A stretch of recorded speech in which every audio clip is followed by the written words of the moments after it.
Today I'm going to show you how to create my super simple crochet baby doll dress design. It has a beginner sewing level skirt with pockets. The half double crochet top is compatible with all the fun graphics for my sweater patterns. You can even try half and half color block, plaid effects, or textured stitches like lemon peel. So before we get into any sewing, I just wanted to introduce myself and take a second to preface the video here. My name is Autumn Olivia. I am a crochet designer. I've been designing crochet patterns, mainly sweaters, for a few years now. I have 10 plus, almost 15 years of crochet experience, but I just started learning how to sew. This is basically going to be a walkthrough of what I did. This is what has worked for me. I've made about 10 dresses so far. Yeah, this is the sewing machine that I have. This is thrifted. This is a Kenmore 30 stitch. It's from the 80s. So if you have any trouble with anything that has to do with sewing, do consult the manual for your machine. Do a quick Google search, see if you can find something. I just taught myself how to sew this dress through tutorials, Google searches, and lots of trial and error. Please do keep that in mind that I'm a beginner, so this is made for beginners by a beginner. Thank you, and let's jump into the crafting.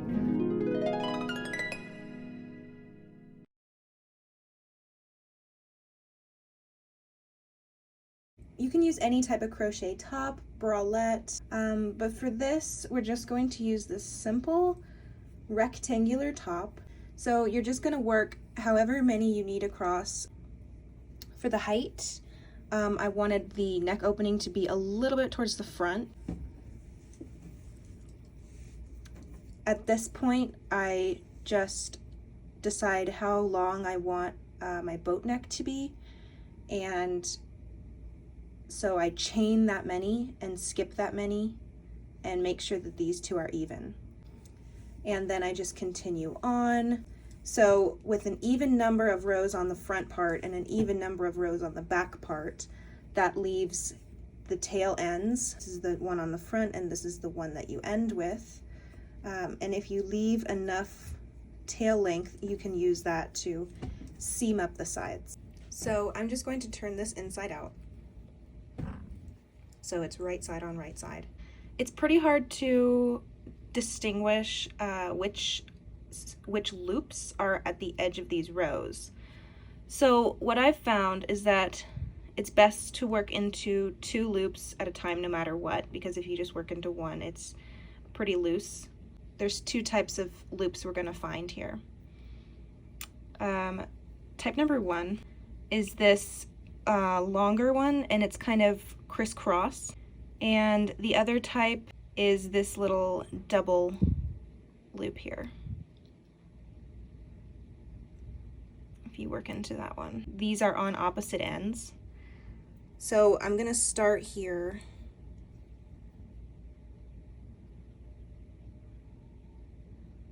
And the first ones always look, they always look the same.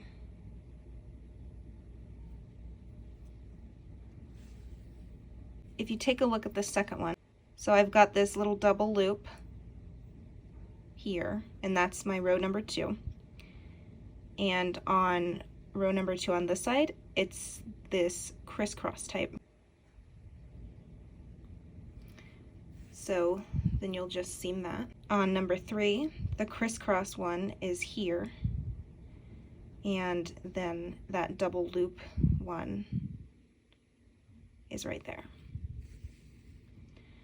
So you're going to want to seam up as far as you like. Probably you want a looser fit in case you want to fit layers, like wear an undershirt under the dress or something of that kind. So I'm probably going to do about 10 rows. So that's about 1/3 of the way up, and I would say that would be a good rule of thumb. So there is the finished seam. That is on the wrong side. That is how it looks on the right side.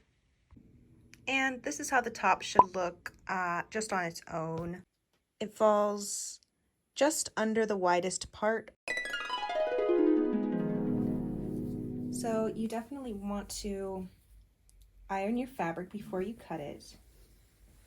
That way you make sure that you're getting even cuts. You're going to cut 2 panels of whatever width that you want. And I found that for my top that's 19 inches wide, 44 inches on each panel, or 88 inches around, works pretty well. So that's what I'm going to do here. I'm just gonna stick with that. I'm going to cut off 21 or 22 inches of length for each panel. If you have a dress that you like the fit of, you can just use that as a guideline for how long and wide you want to make your skirt part. So for these pocket pieces, you're going to want to cut 2 right side and 2 wrong side. You could pin this to the fabric and then just cut around it like that, but I prefer to trace it out. So now that I've traced out these pockets, I'm just gonna go in and cut them out. I want to pin the pocket about 5 inches from the top. I'm just going to line it up with this square. So you want to put right on right, and just pin it.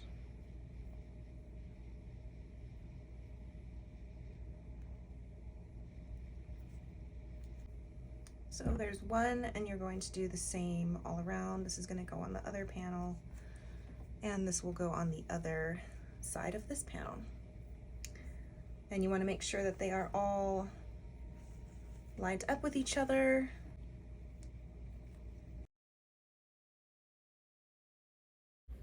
So for the pocket seam, you're just going to go just above the pocket and straight down to just below.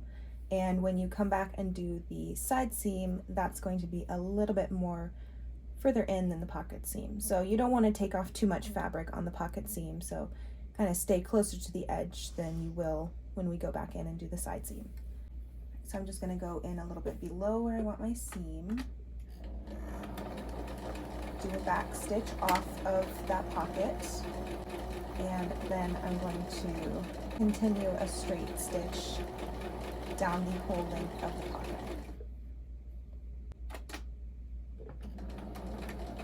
And then I'm going to back stitch again. Then I can remove the fabric, trim the thread, and the pocket seam should look like that. Now that the pocket seam has been done, you want to press the seam towards the pocket like this. So the seam is over here, and you unfold the pocket, and then you just want to press that seam.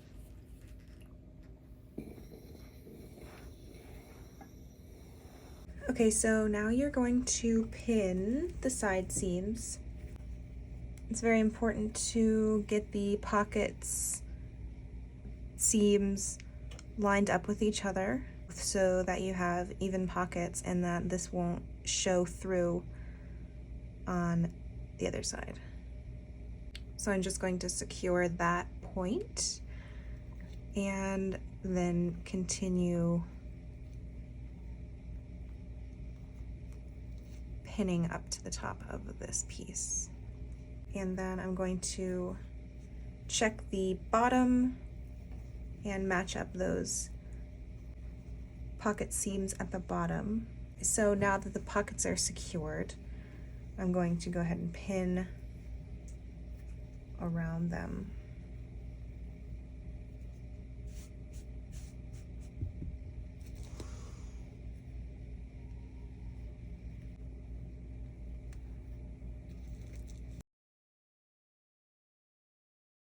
So to go around the side seam, I'm just going to back stitch. Make sure you're sewing on the inside of that pocket seam so that it won't show up on the right side of your side seam. So then once I'm about that same distance in to where the pocket seam is, I'm going to turn the work and begin seaming around the pocket. Once you get to the other side of the pocket, you will do the same thing. Make sure that you go past that pocket seam.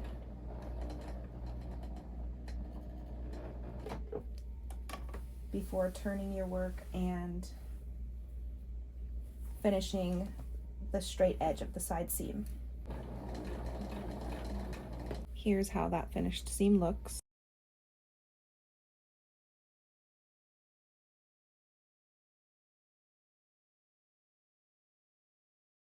Now that the side seams are done, I'm just going to go in and press the seams. So I'm going to put the fabric, which is now one big loop, over my ironing board. Then you can just go in and press the seam. And then I will turn the fabric inside out again because we're going to finish the raw edges here. So I'm going to change to a zigzag stitch. You don't have to use a different color, but I wanted to use yellow because it's like mustard with the pretzel theme. This part won't be seen, so you just want to get that edge right in there so that the stitch is going right on the edge or right over the edge.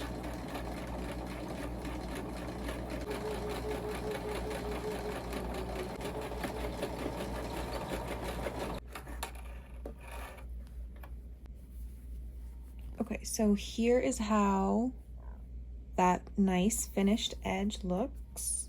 So you're going to want to do that on the other side, and then you're going to want to do that all the way around the raw edge at the top of the fabric. At the bottom you can leave it alone, but all the way around the top you want to do the same thing.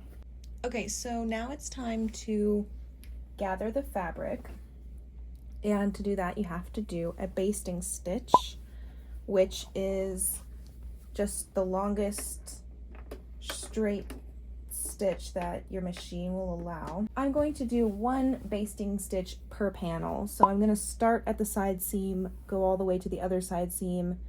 Do not back stitch. So I'm just lining it up here right at that first side seam with the finished edge at the edge of my presser foot. Okay, so here's the fabric, and there's a basting stitch on each panel. We're going to need to get each panel to this width. So for this basting stitch here, you're going to take the top thread only, and the back thread is here. So just take the top thread and pull on it, and then the fabric will start to gather. You want to gather it as evenly as possible. So I've gotten about halfway here, and I'm going to pull from the other side to make it easy. We'll pin it to the top and make sure that it's perfect. You're going to want to turn the skirt inside out and leave the top right side out. So basically you can just kind of go like this. That way the right side of the skirt is touching the right side of the top, and we'll pin it like that. Pinning the side seam of the skirt to the side seam of the top, and then do the same on the other side. So I'm just going to pin it several more times because the texture of the crochet is really going to show up if the seam is uneven.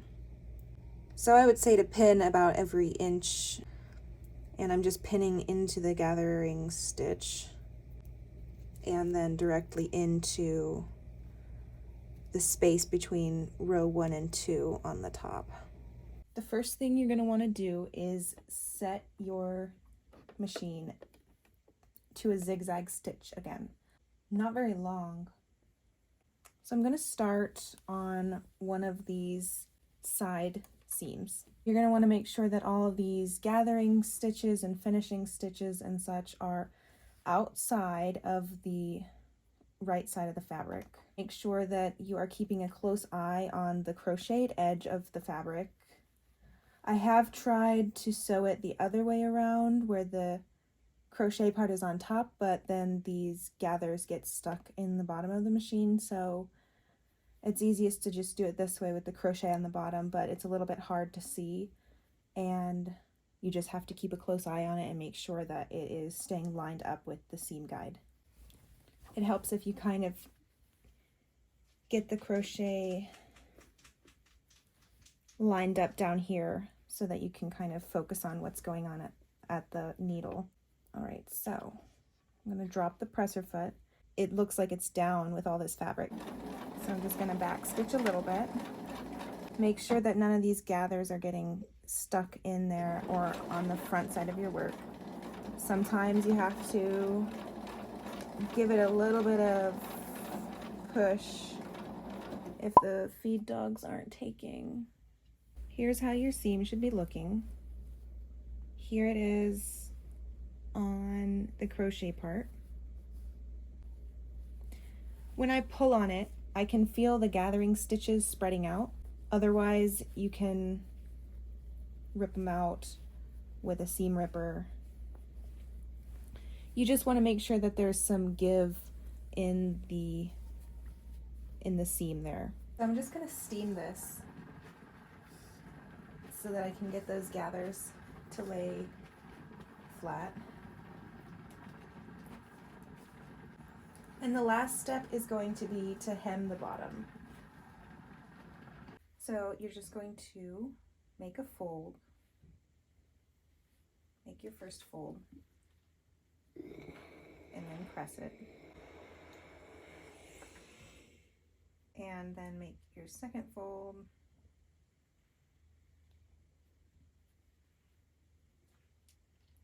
And press that.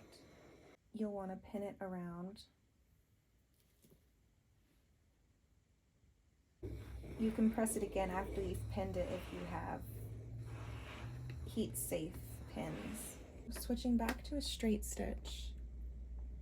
Just for fun, I've put brown as the top thread and yellow as the bobbin thread. I am going to start at the side seam. I'm going to lower down my needle where I want to start.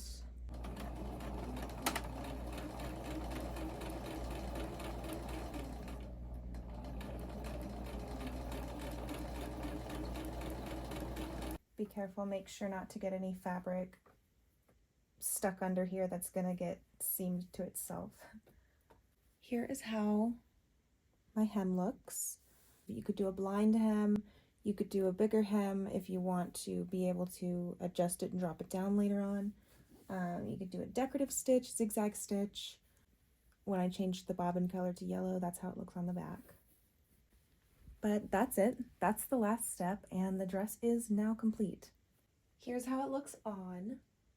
It's very cute. If you had more fabric, of course the skirt would just have more ruffles in it. But as it is, this is pretty good. There's the side.